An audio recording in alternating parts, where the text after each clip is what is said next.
जो स्टूडेंट्स इस साल बीएससी सेकेंड सेमेस्टर जोलॉजी का एग्ज़ाम पेपर देने वाले हैं उनके लिए ये क्वेश्चंस वेरी वेरी इंपॉर्टेंट होने वाले हैं, क्योंकि ऐसे बहुत से क्वेश्चन होंगे जो इन क्वेश्चन से आपके एग्ज़ाम पेपर में पूछे जाएंगे। तो कोई भी क्वेश्चन मत छोड़ना, सभी क्वेश्चन को अच्छे से याद करना, समझना। जैसे यही क्वेश्चन इस साल एग्ज़ाम पेपर में फंसेंगे। पेपर का नाम है बायोकेमिस्ट्री एंड फिजियोलॉजी। चलिए देख लेते हैं वो कौन कौन से मोस्ट इम्पोर्टेंट एमसीक्यू हैं जो इस साल एग्ज़ाम पेपर में फंस सकते हैं। तो सीधे क्वेश्चन फर्स्ट की तरफ बढ़ते हैं। क्वेश्चन फर्स्ट है, विटामिन ए का सबसे अच्छा स्रोत है, best source of vitamin A. Very very important question, A पे टिक लगा दो, गाजर। विटामिन ए की कमी से कौन सा रोग होता है? आप बोलोगे रतौंधी रोग होता है। विटामिन ए का रासायनिक नाम क्या होता है? आप बोलोगे रेटिनॉल होता है। तो ये सब कुछ आपको याद होना चाहिए। चलो अगले क्वेश्चन की तरफ बढ़ते हैं। विटामिन के 3 से 4 क्वेश्चन एग्जाम पेपर में फंसने वाले हैं बेटा, विटामिन मत छोड़ना बिल्कुल भी।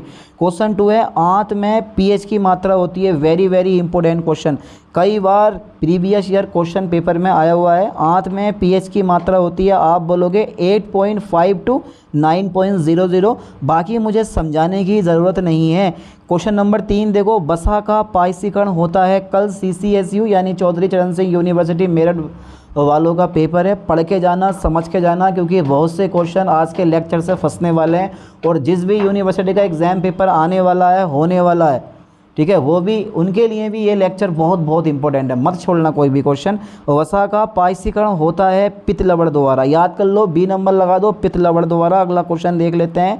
क्वेश्चन 4 है, मनुष्य के हृदय में AB नोड है, पेस मेकर या पेस सेटर? तो पेस सेटर पे आप टिक लगा दो, B number is the right option.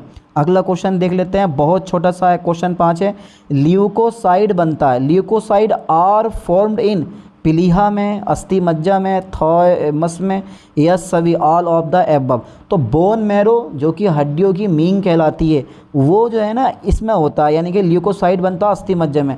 क्या लग रहा है इस क्वेश्चन को देख के, पढ़ के, क्या ये इंपॉर्टेंट नहीं होगा? अरे यार ये बहुत बहुत इंपॉर्टेंट है, इस जैसा कोई क्वेश्चन नहीं, ऐसे मान के चलो। चलिए अगला क्वेश्चन देख लेते हैं। क्वेश्चन 6, सिराएँ स्थित हैं, यानी कि वेन्स आर लोकेटेड इन। सिराएँ स्थित हैं गहराई में, सतह पर, केवल आहार नाल में, कोई नहीं। आप बी पे टिक लगा दो, सतह पर। सिराएँ सतह पर प्रेजेंट होती हैं। कहाँ होती हैं? सतह पर प्रेजेंट होती है। नेक्स्ट क्वेश्चन की तरफ बढ़ते हैं। बहुत छोटा मगर बहुत प्यारा क्वेश्चन, कौन सी शरीर तापमान नियंत्रण क्रियाविधि नहीं है? Which one is not a body temperature regulating mechanism? कपकपी होना, पसीना आना, मूत्र त्यागना, कोई नहीं। तो कौन सी शरीर तापमान नियंत्रण विधि नहीं है, यानी कि मूत्र त्यागना, ये राइट ऑप्शन है, सी पे आप टिक लगा दो। चलिए अगले क्वेश्चन की तरफ बढ़ते हैं। इस्थमस जोड़ता है, इस्थमस जोड़ता है। और एक बात मैं बता दूं, CCSU वाले बच्चों का पहली बार सेकेंड सेमेस्टर का MCQ वाइज क्वेश्चन पेपर आने वाला है। इससे पहले थ्योरी वाइज हुआ करते थे, इसीलिए प्रीवियस कोई भी पेपर ऐसा नहीं है जो MCQ वाइज हो। इसीलिए जितने लेक्चर मैंने PDF जितने लेक्चर मैंने डाल रखे हैं प्ले लिस्ट में, सबके सब पढ़ लो, कोई भी क्वेश्चन वहाँ से हट के नहीं आएगा, ये मैं गारंटी के साथ कह रहा हूँ। समझ गए इस चीज़ को? तो पढ़ के जाना। इस्थमस जोड़ता है थायराइड के 2 भाग, एड्रिनल ग्रंथि एवं वक्र उपरोक्त दोनों, हृदय के 2 अलिंद को। ए पे टिक लगा दो, थायराइड के 2 भाग। चलिए नेक्स्ट क्वेश्चन की तरफ देखते हैं। वृद्धि हार्मोन निकलता है। यार जितने भी ये वृद्धि हार्मोन होते हैं वो अग्र पिट्यूरी यानी कि अग्र पिट्यूटेरी ग्रंथि से निकलते हैं, ठीक है। चलिए क्वेश्चन नंबर 10 देखते हैं। कायांतरण में तेजी के द्वारा आती है। Metamorphosis can be accelerate by. कायांतरण में तेजी के द्वारा आती है। कायांतरण में तेजी आयोडीन के द्वारा आती है, ठीक है। किसके द्वारा आती है? आयोडीन के द्वारा आती है। नेक्स्ट क्वेश्चन 11 है हमारा, कार्बोहाइड्रेट का सबसे सरल रूप होता है। यार कार्बोहाइड्रेट का सबसे सरल रूप जो है ना, ये वाला ग्लूकोज होता है, ठीक है। चलिए नेक्स्ट क्वेश्चन देख लेते हैं। नेक्स्ट क्वेश्चन देख लेते हैं मेरे दोस्तों। माइटोकॉन्ड्रिया बनाता है ATP या ADP? ATP बनाता है। एडेनोसिन ट्राइफॉस्फेट बनाता है। बी पे टिक लगाओ। देखो कितना इंपॉर्टेंट पूछा, क्वेश्चन पूछा, कहाँ से पूछा है। सुक्रोज बना होता है, जल्दी बताओ बेटा, सुक्रोज कैसे बना होता है? फटाफट तेजी से। सुक्रोज बना होता है। आप बोलोगे सर जो ये सुक्रोज होता है ना, ये सुक्रोज भाई साहब जो होते हैं वो ग्लूकोज और फ्रक्टोज के एक एक अणुओं से मिलकर बनते हैं। अच्छा, तो यार B number is the right option है। हाँ यार बी पे आप टिक लगा दो। चलिए अगला क्वेश्चन देखते हैं। 14, निम्न में कौन सा मूलभूत एमिनो एसिड है? लाइसिन जो होता है ना वो मूलभूत एमिनो एसिड है। सी पे आप टिक लगा दो, lysine, not glycine, lysine. Question 15 देखो, मनुष्य का रुधिर लाल रंग का होता है क्योंकि इसमें पाया जाता है हीमोग्लोबिन। ये हीमोग्लोबिन की वजह से जो मनुष्य का रक्त होता है वो लाल होता है। कभी कभी पूछ लेता है रक्त का पीएच मान कितना होता है, 7.3 टू 7.4। याद कर लो ठीक से, हल्का छार रही होता। तो ये रुधिर का पीएच मान कितना होता है, एग्जाम पेपर में फंस सकता है, बहुत बहुत इंपॉर्टेंट क्वेश्चन है। चलिए नेक्स्ट क्वेश्चन देखते हैं। न्यूरॉन इकाई है यार, न्यूरॉन का कनेक्शन जो होता है ना वो नर्वस सिस्टम से होता है, यानी कि बी पे आप टिक लगा दो, neuron is a unit of nervous system. चलिए एंजाइम का गैर प्रोटीन भाग है, सह enzyme, vitamin, holo enzyme, apo enzyme या फिर प्रोस्थेटिक समूह। तो एंजाइम का गैर प्रोटीन भाग जो होता है ना वो ये वाला होता है, प्रोस्थेटिक समूह होता है, ठीक है। Prosthetic group is the right option. अगले क्वेश्चन की तरफ बढ़ता हूँ। क्वेश्चन नंबर 18 है मेरे दोस्तों। कोशिका में प्रोटीन संश्लेषण डॉट डॉट होता है, site of enzyme synthesis in a cell, ribosome पे आप टिक लगा दो। क्वेश्चन नंबर 19 सह एंजाइम है, को एंजाइम इज प्राय विटामिन, बी पे आप टिक लगा दो, ठीक है। ये जो है ना सह एंजाइम जो होते हैं वो विटामिन होते हैं, सह एंजाइम प्रोटीन नहीं होती है, ध्यान देना, सह एंजाइम विटामिन होते हैं। बहुत से बच्चे धोखाधड़ी में प्रोटीन मार देते हैं, एंजाइम प्रोटीन होते हैं, सभी एंजाइम प्रोटीन होते हैं लेकिन सभी प्रोटीन एंजाइम नहीं होती, इस बात पे भी ध्यान देना। सह एंजाइम विटामिन होते हैं, सह एंजाइम कभी प्रोटीन नहीं होते, ये याद कर लो ठीक से। चलिए नेक्स्ट क्वेश्चन की तरफ बढ़ते हैं। 20 निम्नलिखित में से कौन सा आयन रुधिर का थक्का बनाने में सहायक है, which one of the flowing ions help in blood clotting. Calcium plus plus का नाम सुना है, तो calcium 2+ is the right option, D पे आप टिक लगा दो। अगला क्वेश्चन देखते हैं। विटामिन शब्द का प्रयोग सर्वप्रथम किसने किया, फंक ने 1912 में किया। मैंने क्या बोला, विटामिन से कम 4-5 क्वेश्चन आपके एग्जाम पेपर में फंसने हैं तो फंसने हैं, कोई रोक नहीं सकता। अगले क्वेश्चन की तरफ बढ़ते हैं मेरे दोस्तों। क्वेश्चन 22 है, पोयर वेच के उत्पादन के लिए जिम्मेदार है ये लसिका कोशिका, यानी कि लिम्फ सेल जो होती है ना वो पॉयर पेज के लिए जिम्मेदार होती है। किसके लिए होती है, पॉयर पेज के लिए। अगले क्वेश्चन की तरफ बढ़ते हैं भाई, बहुत बहुत इंपॉर्टेंट है। क्वेश्चन 23 है, यूरिया का संश्लेषण में होता है यार, यूरिया का संश्लेषण में होता है, आप बोलोगे ऑर्निथिन चक्र। अधिकांश बच्चे क्रेब चक्र पे लगा आते हैं बट नहीं होता, ऑर्निथिन जो ये है ना, ऑर्निथिन चक्र जो होता है, ऑर्निथिन साइकिल, ये इसका राइट ऑप्शन है। यूरिया का संश्लेषण ऑर्निथिन साइकिल द्वारा होता है, याद कर लो ठीक से। अगला क्वेश्चन देखते हैं भाई, बहुत बहुत इंपॉर्टेंट क्वेश्चन मैंने आज के लेक्चर में लिया और आपको लग भी रहा होगा। तंत्रिका तंत्र डॉट डॉट डॉट का बना होता है, तंत्रिका तंत्र हमेशा एक्टोडर्मल ओरिजिन से बना होता है, ये वाला एक्टोडर्मल उत्पत्ति होती है तंत्रिका तंत्र जो होता है, ठीक है। अगला क्वेश्चन देखो, कितने अंदर तक के क्वेश्चन पूछ रखे हैं साइंटिस्ट लोगों ने यार। थर्मो रेगुलेटरी केंद्र स्थित होता है, the thermo regulatory centre is located in, thermo regulatory केंद्रक जो होता है वो डायनसेफ्लॉन स्थित होता है। यार ये बड़ा खतरनाक है यार, ये तो डायनसेफ्लॉन, डाइन होना चाहिए था यहाँ पे, डायनसेफ्लॉन, ठीक है, स्थित होता है। थर्मो रेगुलेटरी केंद्र जो है डैमो यानी कि डायनसेफ्लॉन में स्थित होता है। चलिए 26, पीनियल कोई भी कहा जाता है, पीनियल कोई डॉट डॉट डॉट भी कहा जाता है, pineal body is also known as, तीसरी आँख, third eyes is the right option. चलिए मेंडुला, अगला क्वेश्चन पढ़ते हैं भाई, क्या कह रहा है हमसे क्वेश्चन।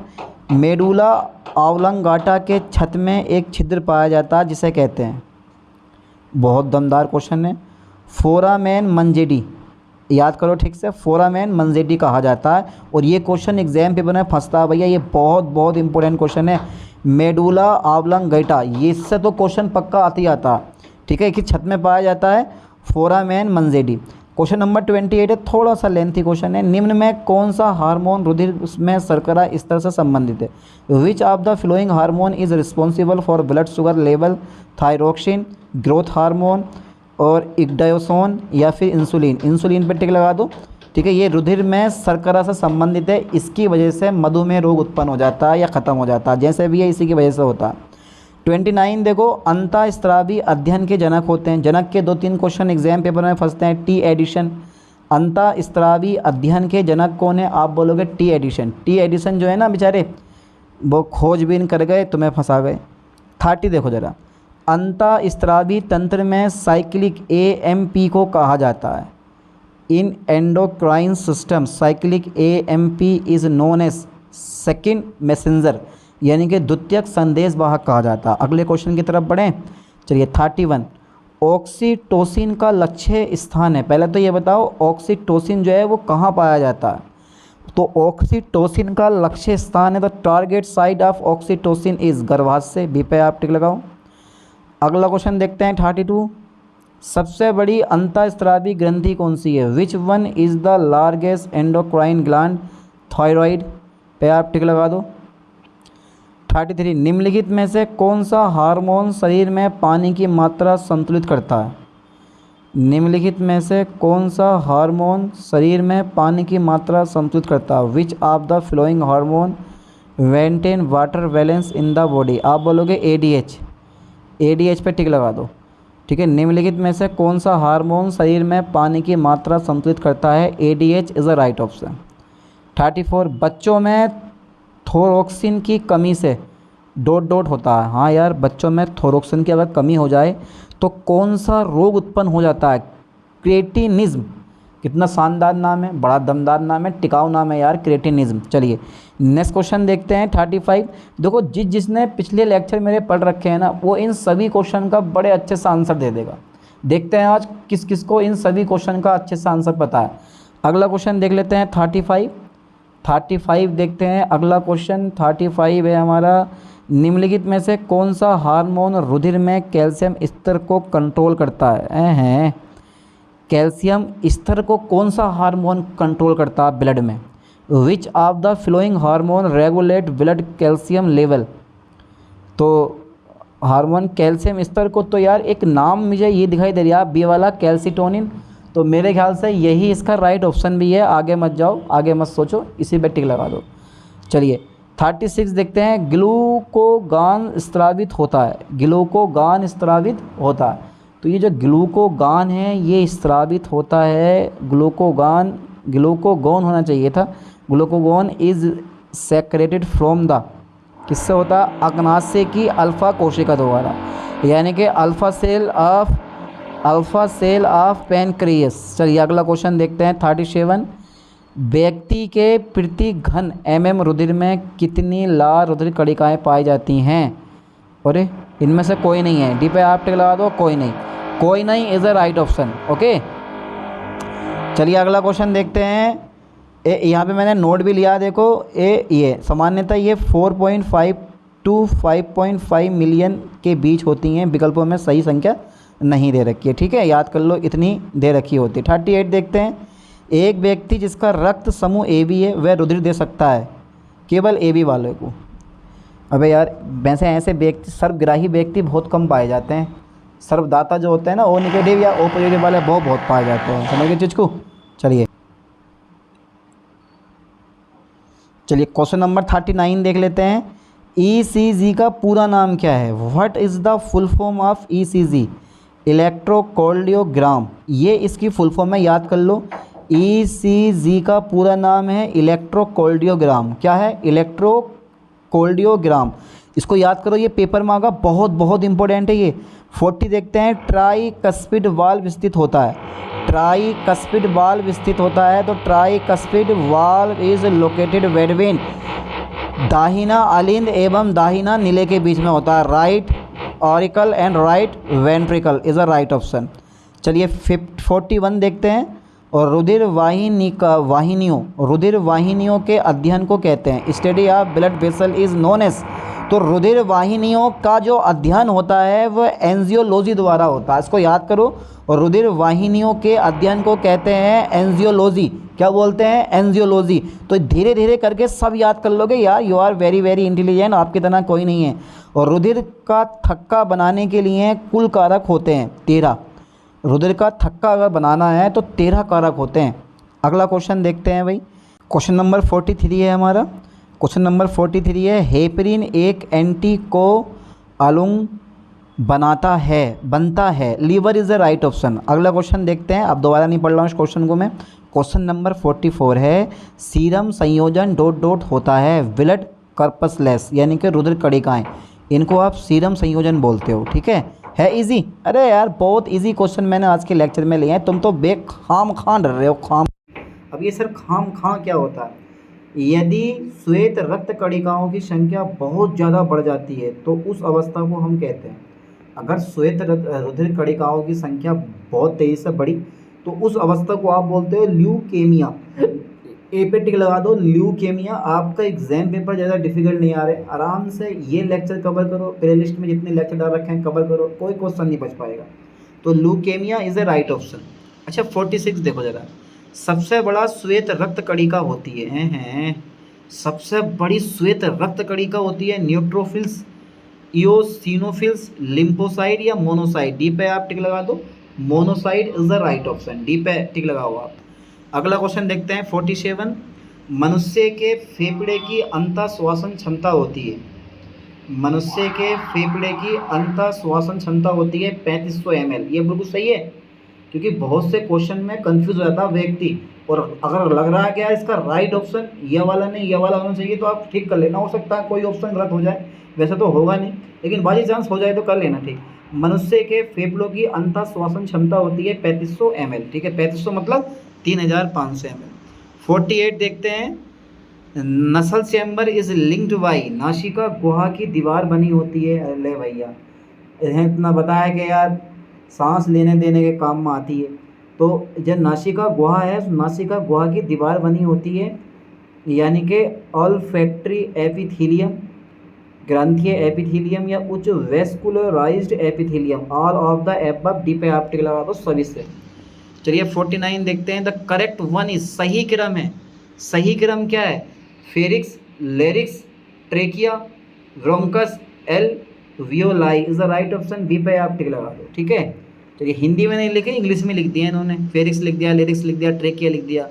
50 देखते हैं, गोचर बीमारी का संबंध असामान्य डॉट डॉट डॉट के कारण होता है फैट मेटाबॉलिज्म, यानी कि वसा उपापचय है। दमदार क्वेश्चन। अच्छा 51 देख लो जरा एक बार, which of the following is the smallest blood particle, निम्नलिखित में से कौन सा सबसे छोटा रक्त कणिका है। प्लेटलेट्स जो होती है ना वो सबसे छोटी ब्लड पर्पसलेस होती है, ये याद करो ठीक से। विच of the following is the smallest blood particle, platelets, ठीक है, याद कर लो, ये पेपर में आता है, निम्नलिखित में से कौन सबसे छोटा रक्त कणिका, आप बोलोगे प्लेटलेट्स। अगला क्वेश्चन देखते हैं 52, which of the following part of circulatory system serves as the heart, निम्नलिखित में से परिसंचरण तंत्र का कौन सा भाग हृदय की तरह काम करता है। निम्नलिखित में से परिसंचरण तंत्र का कौन सा भाग हृदय की तरह काम करता है, आप बोलोगे पोर्टल। पोर्टल जो होता है ना वो हार्ट की तरह काम करता है, ठीक है दमदार क्वेश्चन। क्वेश्चन 53 देखो जरा, यानी कि प्लेटलेट्स का जीवन काल डॉट डॉट निकाला जाता है। प्लेटलेट्स का अगर आपको जीवन काल निकालना है तो आप क्रोमियम 51 पे जा सकते हो, ये डी पे आप टी लगा दो, क्रोमियम 51। क्वेश्चन 54 देखते हैं, name of the factor for is human blood clothing, चौथे कारक का नाम बताइए जो मनुष्य के रक्त के थक्का बनाने में होता है। कैल्शियम 2+, कैल्शियम 2+ का यूज़ यानी कि जो रुधिर जब बहता है तो वहाँ पे थक्का जमाने के काम में आता है, ये बात भी आपको पता है यार, you are very very intelligent. Oxygen is transported to every cell of the body throughout, oxygen शरीर के सभी कोशिका में डॉट डॉट द्वारा पहुँचती है, आरबीसी द्वारा। बहुत ही इंपॉर्टेंट क्वेश्चन है ये, बहुत बहुत इंपॉर्टेंट है, इसको याद कर लो, रट लो, समझ लो, वेरी वेरी इंपॉर्टेंट क्वेश्चन है। चलिए अगला क्वेश्चन देखते हैं 56, the end product of the anaerobic respiration is, अनोक्सी श्वसन का अंतिम उत्पाद है, यानी कि अनोक्सी, एक तो ऑक्सी श्वसन होती है और दूसरी अनोक्सी श्वसन का अंतिम उत्पाद होता है लैक्टिक एसिड, ठीक है, या पाइरुविक एसिड, ये पाइरुविक एसिड होना चाहिए था। अनोक्सी श्वसन का अंतिम उत्पाद है लैक्टिक एसिड। चलिए अगला क्वेश्चन देखते हैं 57, 1 mole of ATP has, 1 mole ATP रखती है 7 किलो कैलोरी, 1 मोल एटीपी में 7 किलो कैलोरी होते हैं, याद कर लो, 1 मोल एटीपी रखती है 7 kilo calorie is the right option. अच्छा 58 जरा क्वेश्चन पढ़ो ठीक से, रतौंधी बीमारी डॉट डॉट की कमी से होती है। देखो मैंने सबसे पहले ये क्वेश्चन जब आपको बताया था तो वहीं बता दिया था, ये ए पे टिक लगा दो, विटामिन ए की कमी से रतौंधी नामक बीमारी होती है। 59 देख लेते हैं, मुंह में भोजन को चबाते हैं क्योंकि, मुंह में भोजन को ना चबाओगे तो और कहाँ चबाओगे, कहा लग रहा, भोजन का सतही क्षेत्रफल बढ़ाने के लिए ताकि एंजाइम क्रिया हो सके, ठीक है, सी पे टिक लगा दो। 60 विटामिन डी सूर्य की उपस्थिति में विटामिन डी का संश्लेषण होता है त्वचा द्वारा। त्वचा द्वारा तो होता है, लेकिन धीरे धीरे विटामिन डी की मात्रा सूर्य के प्रकाश से कम होती जा रही है, ये साइंटिस्ट लोगों ने पता लगाया। ऐसा ना है कि कम होती जा रही है, लेकिन भारतीय जितने भी लोग हैं ना, पर्सन हैं, उनकी जो त्वचा है वो बहुत कम विटामिन डी एब्जॉर्ब कर रही है इस टाइम पहले के अकॉर्डिंग। तो यहाँ पे ए पे टिक लगा दो, skin is the right option. 61 देखते हैं, 4 chambered heart is found in मानव, 4 प्रकोष्ठ वाला हृदय पाया जाता है मानव में, मानव मतलब मनुष्य में। अच्छा 62 है, कोशिका जिसमें वृक्क के आकार का केंद्रक होता है मोनोसाइट होती है। अरे वृक्क के आकार का केंद्रक होता है मोनोसाइट में है ना भैया। चलिए, अनियमित हृदय की धड़कन कहलाती है, तुम दिल की धड़कन में रहते हो। अनियमित हृदय की धड़कन कहलाती है, आप बोलोगे arrhythmia is a right option. 64 देखते हैं एक बार, बड़ा प्यार के साथ में, बड़ा लंबा क्वेश्चन दे रखा और बड़ा क्वेश्चन नहीं मिला इन लोगों को। यदि एक व्यक्ति कमजोर अवशोषण से ग्रसित है तो निम्नलिखित में से कौन रुधिर दाब को बनाए रखने में सहायक सहयोग नहीं करेगा? वृक्क में बढ़ा हुआ धमनी का दबाव, ये जो है सहायक नहीं होगा। 65 देखो जरा, स्तनधारियों का उत्सर्जी पदार्थ है यूरिया। यूरिया जो होता है वो स्तनधारियों का उत्सर्जी पदार्थ होता है। वाह क्या बात है। 66 देखते हैं, एक दिन में सामान्य स्वस्थ आदमी सूक्ष्म क्षनित करता है, एक दिन में सामान्य स्वस्थ आदमी सूक्ष्म क्षनित करता है 180 लीटर कर सकता है। अरे दम है यार, क्यों नहीं करेगा। नेफ्रोस्टोम है, नेफ्रोस्टोम है, आप बोलोगे भ्रूणीय मीसोड्रम। नेफ्रोस्टोम जो है ना वो भ्रूणीय मीसोड्रम होता है। अच्छा 68, भूख एवं प्यास का केंद्र स्थित होता है, बहुत बहुत इंपॉर्टेंट है ये। लग ऐसा रहा कि इंपॉर्टेंट नहीं होगा, लेकिन एग्जाम पेपर में फंसता है। हाइपोथैलेमस, ये क्या है? भूख एवं प्यास का केंद्र। 69 देखते हैं, निम्नलिखित में से कौन सा सहज क्रिया नहीं है? घुटने का हटना हटाना, कॉफ फांसी, पलक का झपकाना, बॉक्सिंग। बॉक्सिंग जो है ना ये एक सहज क्रिया नहीं है, बॉक्सिंग जो होती है ये तो इंसान सोच समझ के करता है। अच्छा 70 देखो जरा, होलो एंजाइम बना होता है, ये तो सिंपल सा क्वेश्चन आ गया यार, एपो एंजाइम और प्रोस्थेटिक एंजाइम से, यानी कि ग्रुप से। Apo enzyme plus prosthetic group से होलो एंजाइम बना होता है। 71 देखते हैं, एंजाइम अनुपस्थित होता है, वायरस में कभी भी एंजाइम नहीं पाया जाता, इस बात को आप याद कर लो, दिमाग में डाल लो। नेक्स्ट क्वेश्चन देखते हैं, एंजाइम जैव रासायनिक क्रिया को बढ़ाता है सक्रिय ऊर्जा को कम करके, यानी कि सक्रियण एक्टिवेशन एनर्जी को डिक्रीज करके, लॉरिंग एनर्जी ऑफ एक्टिवेशन। ठीक है। 73, गिलस नस कैप्सूल पाया जाता है, ये पाया जाता है लीवर में। लीवर के भी 2-3 क्वेश्चन एग्जाम पेपर में रखे हुए मिलते हैं, पता नहीं क्या ऐसा है लीवर में यार। तो गिलसनस कैप्सूल पाया जाता है लीवर में। 74 देखते हैं, विटामिन ई की कमी से रोग होता है नपुंसकता, कहाँ पर है? ये रहा, सी पे आप लगा दो, प्रजनन क्षमता में कमी। ठीक है, यह वैसे तो दोनों, अब देखो यार यहाँ पे लिखा हुआ प्रजनन क्षमता में कमी, यहाँ नपुंसकता, बात तो एक ही है, दोनों को एक ही बोला जाता है। अगर राइट ऑप्शन चुनने मिला तो सी पे लगा दो यार, प्रजनन क्षमता में कमी। 75 देखो, कुछ प्राणी अपने मल को पुनः खाते हैं ताकि सेलुलोज का पाचन हो सके, ऐसे प्राणी को हम कहते हैं कैप्रोफेगस। काप्रोफेगस इज द राइट ऑप्शन, यानी कि स्वयं मल खाने वाला। सी पे आप टिक लगा दो। तो 75 क्वेश्चन ही है, बस इतने मैंने करवा दिए हैं आपको। इन्हीं क्वेश्चन को आपको याद करना, समझना है, पढ़ना है, क्योंकि you are very very intelligent, आपकी तरह कोई नहीं है भाई। तो अच्छे से पढ़ो, याद करो, समझो, पेपर देखा वो पेपर मुझे सेंड कर देना। चलिए मिलते हैं नेक्स्ट वीडियो में नेक्स्ट लेक्चर के साथ। थैंक्स।